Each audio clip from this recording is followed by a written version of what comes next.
ہم نے انشاءاللہ اپنی پاکی اور صفائی کا خیال رکھنا ہے انشاءاللہ اللہ کے فضل و کرم سے، انشاءاللہ کیونکہ پاکیزگی جو ہے وہ ایمان کا حصہ ہے، ایمان کا لازمی جز ہے۔ اگر پاکیزگی نہیں ہے تو عمل بھی قابل قبول اللہ کی بارگاہ میں نہیں ہے، یہ بنیادی چیز ہے۔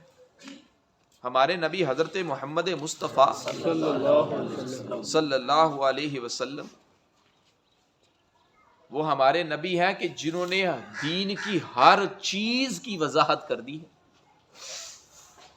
دین کی بڑی سے بڑی چیز کی بھی وضاحت کر دی، بتا دی، اور چھوٹی سے چھوٹی چیز کی بھی وضاحت کر دی۔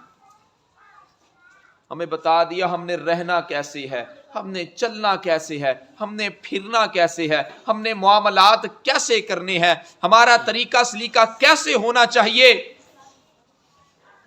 یہاں تک بھی بتا دیا کہ بیت الخلاء میں جانا ہے تو دعا کون سی پڑھنی ہے، اگر واش روم سے نکلنا ہے تو دعا کون سی پڑھنی ہے، جب واش روم میں داخل ہونا ہے تو بتا دیا پاؤں کون سا داخل کرنا ہے، نکلتے وقت پاؤں کون سا نکالنا ہے، استنجا کیسے کرنا ہے، کس ہاتھ سے استنجا کرنا ہے وہ بھی بتا دیا۔ یہ بھی بتایا ہے کہ رفع حاجت کرنی ہے تو کس جگہ پہ کرنی ہے، کس جگہ کا انتخاب کرنا ہے، استنجا کس ہاتھ سے کرنا ہے، ہر چیز کی وضاحت کر دی ہے۔ پیغمبر مصطفیٰ صلی اللہ علیہ وسلم نے کوئی بھی چیز ادھوری نہیں چھوڑی، یہاں تک کہ مسائل بھی بتا دیے۔ بھی پانی نہیں ہے تو ڈھیلوں کے ساتھ کس طرح اپنی استنجا کرنا ہے وہ بھی بتا دیا، گوبر اور ہڈی کا استعمال نہیں کرنا وہ بھی بتا دیا، جب آپ نے رفع حاجت کرنی ہے تو چہرہ کس طرف ہونا چاہیے وہ بھی بتا دیا۔ بھئی ہمیں ہر چیز بتا دی ہمارے نبی صلی اللہ علیہ وسلم نے۔ پاکی حاصل کرنی ہے تو کیسے حاصل کرنی ہے، اس کے کیا طریقہ کار ہے، اتنا خوبصورت دین اللہ نے ہمیں دیا۔ اللہ تیرا لاکھ لاکھ شکر ہے، اللہ تیرا لاکھ لاکھ شکر ہے۔ وَلِيُتِمَّ نِعْمَتَهُ وَلِيُتِمَّ نِعْمَتَهُ وَلِيُتِمَّ نِعْمَتَهُ، اللہ تو نے واقعتاً اپنی نعمت کو مکمل کر دیا۔ اللہ تیرے محبوب نے، ہمارے نبی نے ہمیں ہر چیز سے آگاہ کر دیا۔ اگر انسان ناپاک ہو جائے تو اسے غسل کیسے کرنا ہے، اس کو غسل کرنے کا طریقہ بھی بتا دیا۔ اتنا خوبصورت دین۔ صحیح بخاری اور مسلم کے اندر حدیث موجود ہے، بہت سارے لوگوں کو غسل کرنے کا بھی طریقہ نہیں آتا، میں نے کہا چلیں وہ بھی بتاتے چلے جائیں۔ غسل کرنے کا کیا طریقہ ہے؟ ام المؤمنین حضرت عائشہ صدیقہ طیبہ طاہرہ رضی اللہ تعالیٰ عنہ۔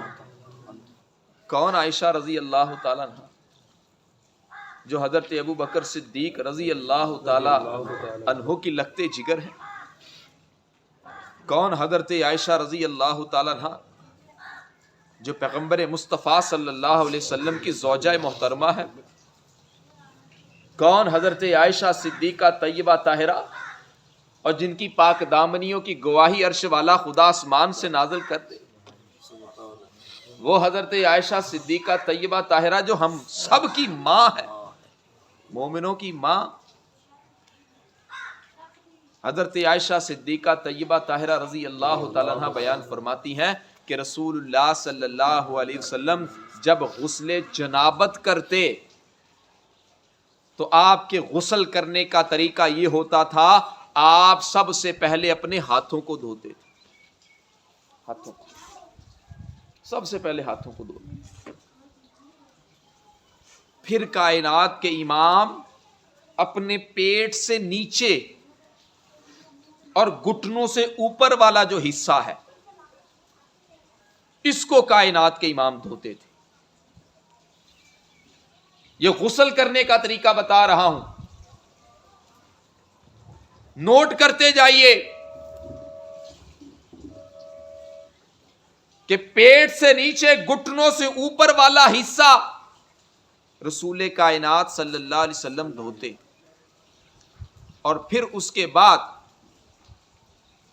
کائنات کے امام مٹی کے اوپر ہاتھ مارتے، ہاتھوں کو پھر دھوتے۔ یہ ام المؤمنین حضرت میمونہ رضی اللہ تعالیٰ عنہ بیان فرماتی ہیں۔ دونوں احادیثوں کو ملا کر اس کا خلاصہ آپ کے سامنے غسل کا بیان کرنے جا رہا ہوں۔ مٹی سے ہاتھ مارا اور اس طرح پھر پاکی حاصل کر، پھر وضو کرتے، یعنی مکمل وضو، کلی کرنا، ناک میں پانی چڑھانا، چہرے کو دھونا، پھر ہاتھوں کو یہاں سے لے کر کہنیوں تک دھونا، پہلے دائیں پھر بائیں۔ یہ غسل کا طریقہ، وضو کی طرح جیسے ہم وضو کرتے نا، ہم نے ویسے کرنا ہے۔ پھر کائنات کے امام جب بالوں کی باری آتی نا، تو رسول اللہ صلی اللہ علیہ وسلم ہاتھ گیلے ہوتے، انگلیاں گیلی ہوتی، ایسے کائنات کے امام اپنے سر کا خلال کرتے، ایسے، تاکہ بال کھل جائیں۔ بال کیا ہے بھائی؟ کھل جائیں، تاکہ جب پانی ڈالا جائے تو بالوں کی جڑوں تک پانی آسانی کے ساتھ پہنچ جائے۔ اس لیے کائنات کے امام اپنی انگلیوں سے ایسے خلال کیا کرتے تاکہ بال سارے کھل جائیں، اچھی جائیں۔ اور پھر کائنات کے امام 3 چلو لیتے تھے، ایک دائیں جانب ڈالتے تھے، ایک بائیں جانب، پھر کائنات کے امام اپنے پورے جسم پر پانی بہا لیتے، اور جب پانی پورے جسم پہ بہا لیتے تو اینڈ پہ کائنات کے امام الگ ہو کر اپنے پاؤں کو دھو لیتے، یعنی جہاں پہ غسل کیا اس جگہ سے تھوڑا سا سائڈ پہ ہو کر۔ اس وقت چونکہ جگہ کچی ہوتی تھی، پکی جگہ نہیں ہوتی تھی، تو ظاہری بات ہے کہ ایک جگہ پہ بندہ کھڑا ہو تو وہاں پانی جمع ہو جاتا ہے، تو اس لیے کائنات کے امام بطور احتیاط سائڈ پہ ہو کے پاؤں کو دھو لیتے تھے۔ اب چونکہ ہمارے تو پکے فرش لگے ہوئے ہیں، ہمارے لیے وہ مسئلہ نہیں ہے، تو ہم اسی طرح پورے جسم پہ پانی بہا لیں اور اچھی طرح نہا لیں۔ نہانے کے بعد اینڈ پہ ہم اپنے پاؤں کو دھو لیں۔ یہ ہے غسل کرنے کا طریقہ۔ یہ ہے کیا؟ غسل کرنے کا طریقہ۔ جب بھی کوئی ایسا مسئلہ بن جائے کہ غسل فرض ہو گیا ہے تو ہم نے اسی انداز کے ساتھ غسل کرنا ہے انشاءاللہ۔ ٹھیک ہو گیا نا؟ ہم نے پاکی حاصل کرنی ہے انشاءاللہ۔ پاکی حاصل کریں گے تو تبھی تو ہماری عبادت قبول ہوگی بھائی، وگرنہ ہماری عبادت اللہ کی بارگاہ میں قبول نہیں ہوگی۔ ہر چیز کھول کے بتا دی ہے بھائی، جسمانی پاکیزگی اور روحانی پاکیزگی، یہ دونوں لازمی چیزیں ہیں۔ یہ تو جسم کی پاکیزگی ہے نا۔ اگر ظاہری بات ہے نہیں نہائیں گے، مہینہ نہیں نہائیں گے تو کوئی بیٹھنا بھی ہمارے ساتھ بھی گوارا نہیں کرے گا۔ انہیں آخنا ہے جسم سے تو بو آندی پئی ہے، میں کیوں بیٹھا بھی ہے؟ کوئی ہمارے ساتھ بیٹھنا بھی گوارا نہیں کرتا ہے۔ جسم کو پاک کریں، جسم کو صاف کریں۔ پھر ایک انسان کی ہے روح،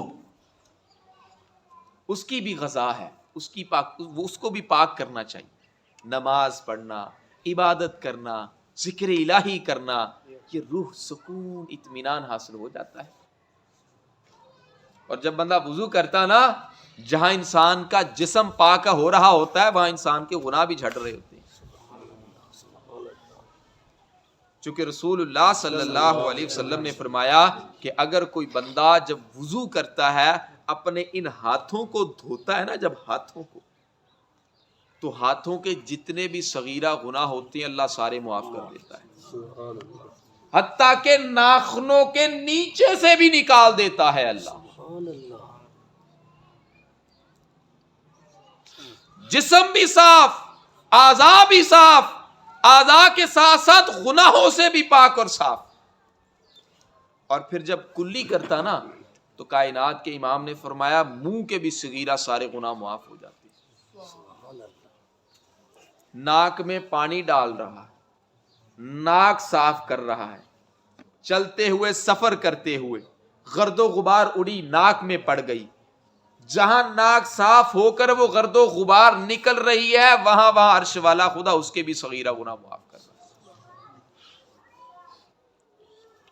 جب چہرہ آ جاتا ہے، چہرہ دھوتا ہے، میں قربان جاؤں، جب بندہ چہرہ دھوتا ہے، جہاں چہرہ صاف اور خوبصورت اور روشن ہوتا ہے، وہاں اللہ چہرے کے صغیرہ گناہوں کو بھی معاف کر دیتا ہے، آنکھوں کے گناہوں کو جو صغیرہ گناہ ہے وہ بھی معاف کر دیتا ہے اللہ۔ آپ اندازہ کریں یار وضو کے کتنے فائدے۔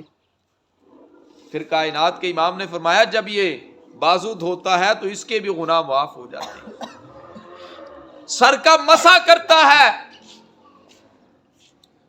بالوں کے، حتیٰ کہ یہ کان جو ہے، کان سے سنی ہوئی جو بری باتیں تھیں، جو صغیرہ گناہ تھے، عرش والا خدا وہ بھی معاف کر دیتا ہے۔ اور جب بندہ پاؤں دھوتا ہے تو اللہ تعالیٰ ان پاؤں کے صغیرہ گناہوں کو بھی معاف کر دیتا ہے۔ اور جب بندہ گھر سے نکل کر مسجد کی طرف چل پڑتا ہے نماز پڑھنے کے لیے تو عرش والا خدا اس کے درجات کو بلند کر دیتا ہے۔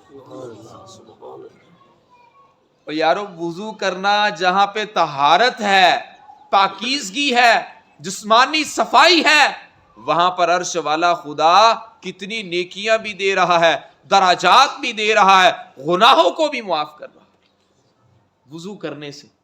آپ اندازہ لگائیں، قدم قدم پہ رہنمائی کی ہے اسلام نے۔